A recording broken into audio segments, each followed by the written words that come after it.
Before FTP was even a term, I was trying to predict hour power from a ramp test, and the data basically handed me the answer. This is the real origin of the 75% ramp test estimate, and it starts at university in the late 1990s. I was a sports science student in the late 1990s, and I was working with competitive time trialists, roadies, pro cyclists, elite riders, and that's where the pattern first showed up. Late 1990s in the UK, the 25-mile time trial was the benchmark, roughly an hour of hard riding, and still really is. And everyone was talking about anaerobic threshold and obla and those sorts of things like they were gospel.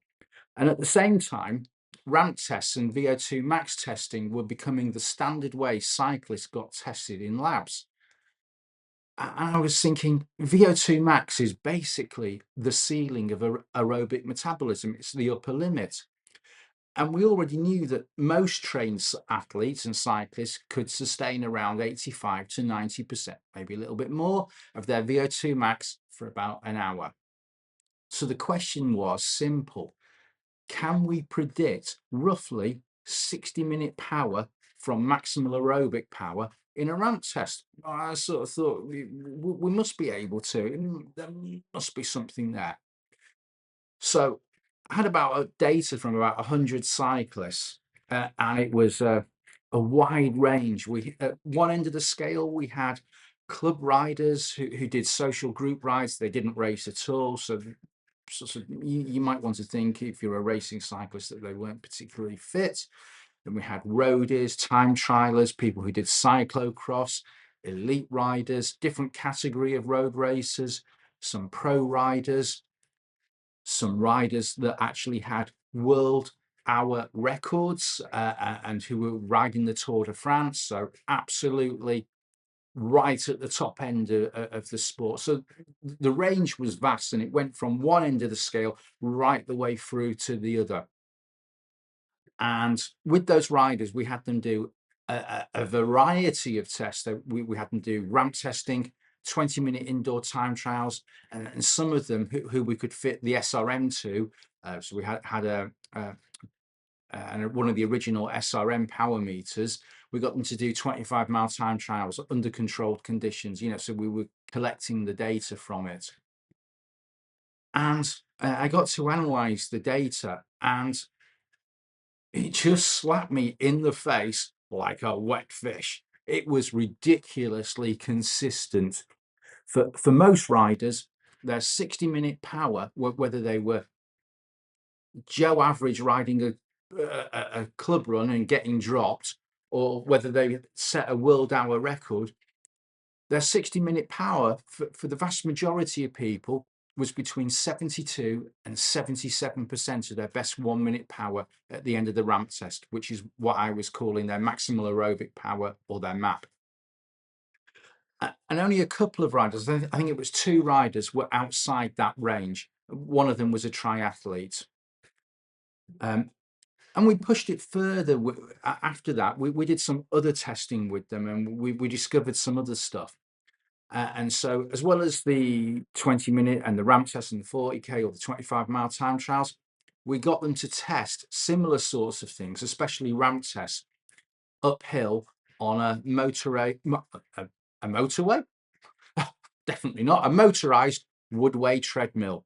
And we set that at about 8% to simulate riding up Alpe d'Huez, but obviously we're doing it indoors.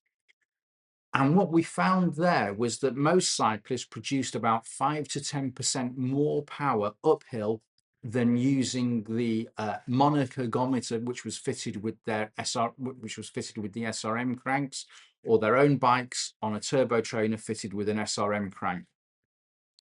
And from that, we ended up developing different ramp protocols for elite men, non-elite men, and women, which British Cycling then later adapted.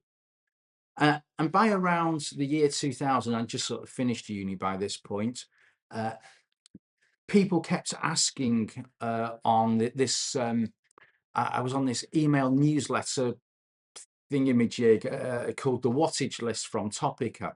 And people kept asking, how do I estimate 1 hour power from a ramp test? You know, not everyone was sort of understanding it. I sort of said, yeah, it's a 72 to 77%. You'll be in there for the vast majority of people.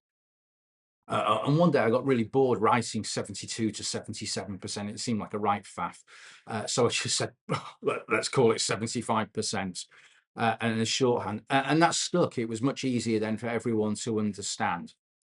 And later on, I ended up writing an article for Cycling News. I think that was around 2000.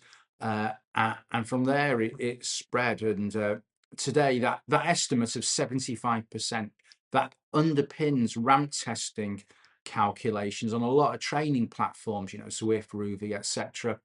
Some credit it, some don't. It's in the public domain, but I think that the history matters, and I wanted to explain where that data set came from. And I want to make it really clear, the ramp test isn't perfect for every individual, but across large data sets, it's remarkably consistent. And since that original testing, I've tested hundreds of riders, of whom the vast majority still fit within that 72 to 77%. And I have found a couple of more that don't fit in it. You know, usually people with huge sort of anaerobic power, or now sort of called W prime, um, and some of those people can generate power that sort of makes the 72 to 77% slightly wrong. But as a starting point, it's still pretty decent. So the next time you're doing a ramp test on one of these training platforms and an app spits out an FTP estimate for you, that's the origin behind it. Plenty of physiology testing, uh, great fun in the labs when I was doing it, and a simple shorthand, you know, where I basically got bored writing 72 to 77%. And that escapes out into the wild. And if you want to see how it works on your own data, which I really recommend doing, I built a calculator based on the same logic. It's at cyclecoach.com/calculator. I put a link in the description, totally free. You can enter loads of data and it provides a fantastic wealth of information. So hopefully that's helped and you'll use it. Good luck, and I'll speak to you soon.